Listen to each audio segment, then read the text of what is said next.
Letters from the Lighthouse, Chapter 17. X marks the spot. "German or not, the pilot's a human being," I shouted over the general hubbub. "So are we. We're not animals." Mrs. Wilcox glared at me, unimpressed.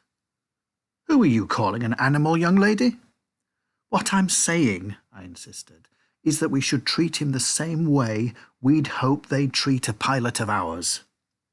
"There's a war on, you stupid girl," the fisherman chipped in. "An enemy's an enemy." "Come here, Olive. Let the adults sort it out." Mrs. Drummond tried to take my arm, but I shrugged her off. "Imagine if it was your son or brother or your father," I pleaded. "You'd want things done properly, wouldn't you?" For a few people, that seemed to hit home. There were nods and sounds of approval. Then a hand grabbed me by the scruff of the neck, startling me. Mrs. Wilcox pushed me towards the pilot. "Go on, then," she snarled, releasing me with such force I tumbled to my knees. "You sort it out." The German was so close I caught a whiff of something bloody, sickly, like a butcher's shop smell. I could see his injured arm properly now, except it didn't look quite real. It was bluish-white bone, skin gaping and red like the inside of someone's mouth. The ground tilted beneath my feet, and the next thing I knew, somebody had pushed my head between my knees. Mrs. Henderson was beside me, her arm around my shoulders. "You had a little faint, lovey." And then a voice much louder than mine cut through the noise. "What on earth is going on?" Everyone fell silent. Looking up, I saw Queenie, hands on hips, her gaze flitting over the crowd. I felt rather silly for fainting. She spotted Mr. Spratt. "Did you allow this to happen?" she asked in amazement. "Now, just a minute," Mr. Spratt protested. "I suggest you watch your tone." Queenie talked over his head. "You should be ashamed of yourselves, all of you." People stared at their feet, embarrassed. As Queenie made towards the pilot, Mrs. Wilcox stood in her way. "Can I remind you that this is my land? And this is my country, Mrs. Wilcox, during a time of war. So I'd advise you to step aside and let me escort the prisoner to where the military police can arrest him." Mrs. Wilcox didn't reply. I gulped uneasily, wondering if the mood of the crowd was about to change again. "If you don't move out of my way," Queenie said frostily, "you'll be in breach of international law, and with this crowd as my witness, I'll be taking you to the military police as well as our enemy here." The two women squared up to each other. Finally, with a terse sigh, Mrs. Wilcox moved back. The rest of the crowd parted to let Mrs. Henderson and Miss Carter through.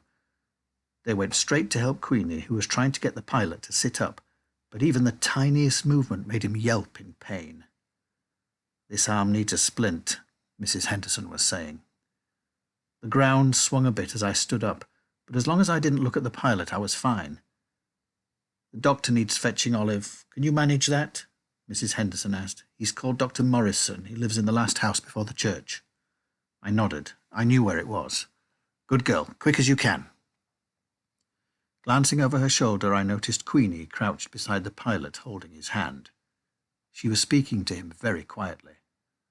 The one word I caught was 9. In a sudden moment of panic, I was sure she was talking about Suki's note. But then I twigged the tone of her voice. Calm, clear, sensible. Suki once said we should learn a few German words just in case they invaded us. She taught us no and yes, please don't shoot, and do you have oranges? So I knew 9 wasn't just an English word. It was a German one too, spelled Nein. True to Mr. Spratt's word, by sunset that day, the paint job was finished. Budmouth Point Lighthouse now looked like an enormous sandcastle and was probably about as much use as one. Surrounded on all sides by grey sea, grey sky, and an even greyer beach, it was devilishly hard to pick out. It made me even more concerned for the missing boat from France. There were quicksands, rocks, all manner of hazards, Ephraim had told us. How awful it would be to escape the Nazis, only to die the moment you hit the Devon coast. As soon as I told Ephraim about the washed-up suitcase, he went off in search of it. Meanwhile, Cliff said he felt a bit iffy, so Pixie belly-crawled under the blankets to keep him company, and I sat at the foot of the bed. I saw the German pilot through the binoculars. He was trying to turn the plane so he didn't hit us. Cliff looked flushed in the cheeks. I wasn't sure if it was the excitement of the near miss or a nasty fever causing it. Queenie spoke to him in German, I told him. What do you make of that? Cliff pulled a face. That she's clever? It wasn't as exciting an idea as her being a double agent or spying for Great Britain, but it was probably nearer the truth. I was beginning to be rather in awe of Queenie. She had that quiet authority that made you respect her, even if she wasn't over-friendly. Unlike Suki, she didn't need everyone to like her. In her old baggy sweaters, I don't think she even cared. She simply did what she thought was right and stuck to her guns. It was this, to me, that made her impressive. Queenie's convinced Suki's not involved in any of this, I mused. What do you think? But Cliff had already fallen asleep. For a while I sat listening to the wind as it got stronger, making eerie whistling sounds at the windows. Then I started imagining huge waves crashing over a tiny boat, and whoever's suitcase we'd found clinging on for dear life. Hoping to distract myself, I wrote a quick postcard to Mum. Tuesday, 18th of February 1941. Dear Mum, we went for a walk on the beach today with Ephraim's dog Pixie. She was so well behaved. You won't believe how much she loves Cliff, though this might be because he's always eating. All splendid here, like a holiday. So long, Olive. It was all lies, of course. Stupid, silly lies to stop Mum being sadder than she already was. Writing it didn't slow my churning brain either. So when Ephraim returned with the suitcase and called me to the sitting room, I took Suki's note with me. The suitcase from Vienna sat dripping on the floor. With the oil lamps lit, the stove hot, and the blackouts closed, it should have felt cosy. Yet from somewhere a chilly draught breathed around our necks. The suitcase probably is from the French boat, Ephraim admitted miserably. Or it could mean they're very close, I suggested. Maybe they've landed already. Ephraim shook his head. It looks like he's been in the water for a few days. Which made me more afraid than ever to ask about Suki, but I had to know whether Ephraim, like Queenie, thought she wasn't involved. When you wrote to my sister, what did she talk to you about? I asked tentatively. Suki. Ephraim rubbed the back of his neck, embarrassed. That's not really any of your business, Olive. Not the slushy stuff, I said quickly, feeling myself go red. I meant anything about helping people trying to escape Hitler. Actually, she hasn't written to me for a couple of weeks. I don't know what I've said to upset her. I blinked, caught my breath. You don't know she's gone missing? No? He was visibly shocked. It surprised me, since discovering their connection, I'd assumed he knew, that he was part of it even. What happened? Tell me! So I told him about the night at the cinema, about the tall man she'd gone off to meet and how I'd followed her until she noticed and got angry with me. I showed him the note. It was a sorry sight, smoke-smeared and water-stained and still smelling of air raids. Ephraim leaned forwards to take it from me, but I didn't let it go. Queenie says Suki's not working with you, I said, but I'm pretty sure she is. Ephraim shook his head. She isn't, Olive. Our contact in London was a Mrs. Arby. She was nothing to do with Suki. The name didn't mean anything to me either. I slumped back in my seat. We chose Mrs. Arby, we all chose her, because she was one of the best, Ephraim added. It was such a difficult run sailing overnight from the northernmost tip of France to here, and now without the lighthouse functioning and this dreadful weather, He stopped dismally, but I was keen to keep him talking. Tell me about the code. How does it work? Ephraim glanced at the note in my hand. I still didn't give it to him, and I think he saw my determination. I wanted to crack the code myself. Everything's an opposite, he said. Try it. Spreading the note over my knee, I studied it once again.